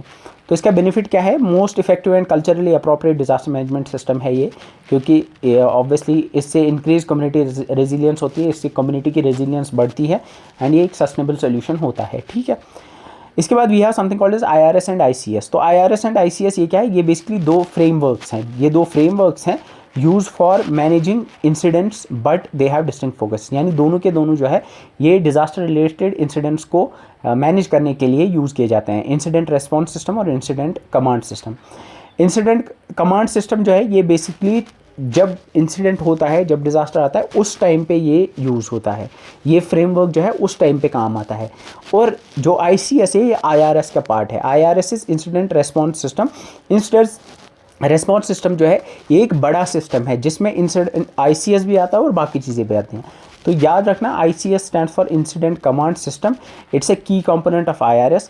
IRS can include additional elements, यानी IRS में और भी बहुत सारी चीज़ें आती हैं। ICS के अंदर, इंसिडेंट कमांड सिस्टम के अंदर on scene hazard management concept आते हैं, यानी जब हज़ार्ड आएगा, जब डिज़ास्टर आएगा उस टाइम पे, उस सीन पे, उस टाइम पे एक स्टैंडर्डाइज फ्रेमवर्क है जो बताता है कि किस तरह से हमें कौन सी चीज़ करनी चाहिए, हाउ वी शुड कोऑर्डिनेट, किस तरह से जो है जो भी मतलब रिस्पोंडेंट्स होंगे डिफरेंट, जो भी उस टाइम पे मतलब NDRF के लोग होते हैं, SDRF के लोग होते हैं, मतलब लोकल पुलिस के लोग होते हैं, वो किस तरह से एक दूसरे के साथ कोऑर्डिनेट कर पाए, उस ऑन सीन कोऑर्डिनेशन को इंश्योर करने के लिए हमारा ICS फ्रेमवर्क होता है। तो सिंपल टर्म्स में ICS एक ऐसा फ्रेमवर्क है, इंसिडेंट कमांड सिस्टम एक ऐसा फ्रेमवर्क है जो कि डिज़ास्टर के टाइम पे बताता है हमें कि किस तरह से जो रेस्पोंडेंट्स हैं एक दूसरे के साथ वो कोऑर्डिनेट कर पाएँ, किस तरह से वो है रेस्क्यू ऑपरेशंस परफॉर्म कर पाए, सर्च ऑपरेशन परफॉर्म कर पाए, वो ICS होता है।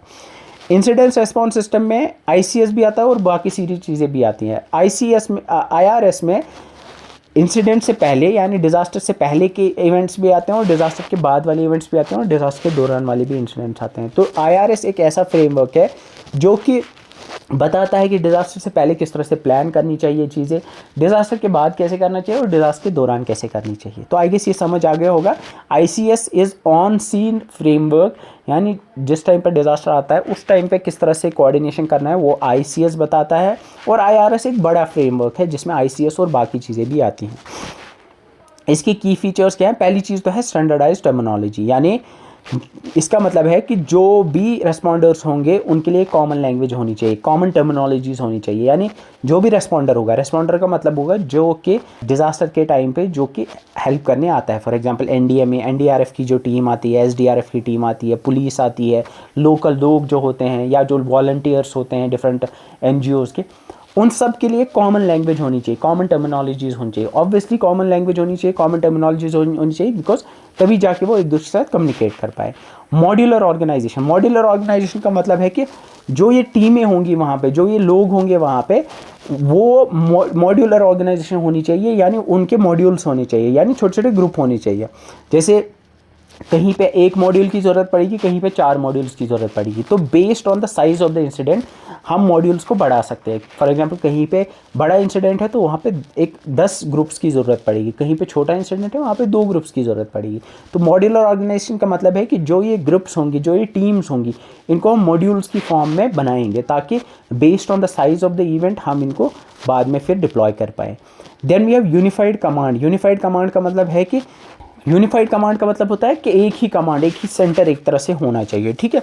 मैनेजेबल स्पैन ऑफ कंट्रोल, इसका मतलब है कि स्पैन ऑफ कंट्रोल जो होता है वो मैनेजेबल होना चाहिए। इसका मतलब है फॉर एग्जांपल कि हर एक सुपरवाइज़र 3 से लेकर 7 सबऑर्डिनेट्स को कोऑर्डिनेट करने चाहिए। ये बेसिकली उन टीम्स की बात हो रही है जो वहाँ पे रेस्पोंडेंट्स होते हैं, ठीक है। इसी तरह से clear chain of command. Clear chain of command का मतलब होता है कि एक वेल डिफाइंड रिपोर्टिंग रिलेशनशिप होनी चाहिए। फॉर एग्जांपल अगर कहीं पे कोई जो ऑन ग्राउंड रेस्पोंडेंट है वो किसको रिपोर्ट करना चाहिए, फॉर एग्जांपल वो अपने सीनियर को रिपोर्ट करना चाहिए, वो सीनियर किसको रिपोर्ट करना चाहिए, तो ये पहले ही क्लियरली डिफाइंड होना चाहिए कि कौन सा मेंबर कौन से अपने सीनियर को रेस्पॉन्ड करेगा, उसको रिपोर्ट करेगा, ये पहले ही डिफाइंड होना चाहिए। इसको चेन ऑफ कमांड कहते हैं। तो एक क्लियर चेन ऑफ कमांड होनी चाहिए। डेजिग्नेटेड इंसिडेंट फैसिलिटीज़ होनी चाहिए। For example incident command post होनी चाहिए। एक स्टेजिंग एरिया होना, स्टेजिंग एरियाज़ होने चाहिए, यानी कहाँ पे कौन सी चीज़ होनी चाहिए, कहाँ पे कौन सा एरिया होना चाहिए, इस पूरे प्रोसेस के दौरान ये पहले ही डिफाइंड होना चाहिए। तो in A way you can see कि ये IRS और ICS क्या हैं, ये फ्रेमवर्क्स हैं जो कि डिफ़ाइन करते हैं कि किस तरह से कल को जब इमरजेंसी रेस्पॉन्स सिस्टम या इमरजेंसी रेस्पॉन्स आता है, जिस तरह से डिफरेंट टीम्स जब आती हैं तो किस तरह से एक दूसरे से कोऑर्डिनेट कर पाएंगी। तो उनके लिए पहले से ही चीज़ें डिफाइंड है कि आप कैसे किस चीज़ को हैंडल करोगे, वो आपका IRS और ICS है, ठीक है। सो इसका पर्पज़ क्या है IRS और ICS का? इसका पर्पज़ है to ensure efficient and effective coordination among various agencies like police, fire and emergency services, medical, NDRF et cetera during the emergency response. यानी इमरजेंसी रेस्पॉन्स के दौरान ये सारी एजेंसीज जो है ये एक दूसरे के साथ इफेक्टिवली कोऑर्डिनेट कर पाए, यही मकसद है IRS और ICS का। It helps to avoid confusion, duplication of effort and conflicting commands. इससे कन्फ्यूजन ना हो, ये ऐसा ना हो कि क्योंकि अब जब ऑर्गेनाइज नहीं होता है सब कुछ तो कन्फ्यूजन होती है। डुप्लीकेशन ऑफ एफर्ट ना हो, ऐसा ना हो कि सारे लोग एक ही जगह पे जाके जमा हो जाए और बाकी सारा छूट जाए। कॉन्फ्लिक्टिंग कमांड्स ना हो, ऐसा ना हो कि कोई फॉर एग्जांपल NDRF और फायर एंड इमरजेंसी के बीच में प्रॉब्लम हो, NDRF वाले उनको बोले कि आप हमारा मानो, फायर एंड इमरजेंसी वाले बोलेंगे आप हमारा मानो। आप मतलब एक क्लियर, जैसे हमने ऊपर भी देखा कि एक यूनिफाइड कमांड होना चाहिए, क्लियरली मेंशन्ड होना चाहिए कि कौन किसको जो है, कौन किसका सबऑर्डिनेट है, कौन किसका सुपरवाइज़र है, कौन किसको मतलब रिपोर्ट करेगा, ये पहले ही सारा क्लियर होना चाहिए, ठीक है। Then we have something called DNA and PDNA। DNA का मतलब होता है damage and needs assessment. Damage and needs assessment का मतलब होता है सिस्टमैटिकली आइडेंटिफाई करना कितना डैमेज हुआ है, किस हद तक डैमेज हुआ है, कितने लॉसेज हुए हैं, उसको हम कहते हैं डैमेज एंड नीड्स असेसमेंट। और नीड्स असेसमेंट का मतलब होता है कि जब डिज़ास्टर आया उसके बाद लोगों की क्या नीड्स हैं, उसको नीड्स असेसमेंट कहते हैं। तो PDNA का मतलब होता है डिज़ास्टर के बाद, पोस्ट डिज़ास्टर नीड्स असेसमेंट, यानी डिज़ास्टर के बाद लोगों की क्या क्या नीड्स हैं, यानी उनको क्या क्या चाहिए, खाना चाहिए, पानी चाहिए, ब्लैंकेट चाहिए, कहीं पे कोई और चीज़, किस चीज़ की ज़रूरत है लोगों को, उसको एसेस करना, उसको हम पीडीएनए कहते हैं। तो ये सिंपल टर्म्स है, इसमें कुछ मुझे नहीं लगता ज़्यादा है। तो याद रखना कि डीएनए का मतलब होता है डैमेज एंड नीड्स असेसमेंट, यानी डैमेज को एसेस करना, लॉस कितना हुआ है, डैमेज कितना हुआ है। पीडीएनए का मतलब होता है पोस्ट डिजास्टर नीड्स असेसमेंट, इसका मतलब होता है डिजास्टर के बाद लोगों की नीड्स को एसेस करना, ये जानना कि लोगों को क्या क्या चाहिए, उसको पीडीएनए कहते हैं। ये कब की जाती है डीएनए और पीडीएनए जो की जाती है, इट्स कंडक्टेड डीएनए और पीडीएनए जो है ये कंडक्ट की जाती है during and immediately after the disaster, क्योंकि जैसे ही मतलब डिजास्टर खत्म हुआ उसके इमीडिएटली बाद ये देखा जाता है कि अच्छा कितने लॉसेस हुए हैं, लोगों को क्या क्या चाहिए, वो सारी चीज़ें जो होती हैं वो लगभग डिजास्टर के ख़त्म होते ही ये शुरू हो जाता है, ठीक है। एंड इसमें फील्ड सर्वेज की जा सकती हैं। फॉर एग्जांपल लोगों को क्या क्या चाहिए ये जानने के लिए लोगों के पास जाके उनको पूछा जाता है अच्छा क्या क्या चाहिए आपको, वो फील्ड सर्वेज की जाती है। रिमोट सेंसिंग यूज़ होती है डैमेज असेसमेंट के लिए, like remote sensing satellite image या ड्रोन्स के ज़रिए देखा जाता है कि कितना डैमेज हुआ है, वो सारी चीज़ें यहाँ से देखी जाती हैं। लोगों के इंटरव्यूज़ किए जा सकते हैं या डेटा एनालिसिस करके भी ये सारी चीज़ें जो हैं निकाली जा सकती है, ये असेसमेंट की जा सकती है कि डैमेज कितना हुआ है और लोगों को क्या नीड्स है। So with this we have completed the first part. इसमें ज़्यादा थियोरेटिकल था तो इसमें थोड़ी टर्मिनोलॉजीज़ का पता होना चाहिए। Next will be starting the types of disasters, इसमें हम पढ़ेंगे नेचुरल डिजास्टर्स और manmade disasters. And in the next video इंशाल्लाह will talk about the different types of disasters, उनके बारे में हम डिटेल में पढ़ेंगे। Will learn about some of the major disasters जो हुए हैं उनके बारे में आप पढ़ेंगे, उन पर क्वेश्चन आ सकता है, तो will learn about them. And in the next lecture after that will learn about the frameworks and जो हमें पढ़ने हैं इंस्टीट्यूशंस जो है उनके बारे में पढ़ना है। आई थिंक 3 लेक्चर्स में ये सारा कवर हो जाएगा। So thank you so much for watching, see you in the next video, till then bye bye.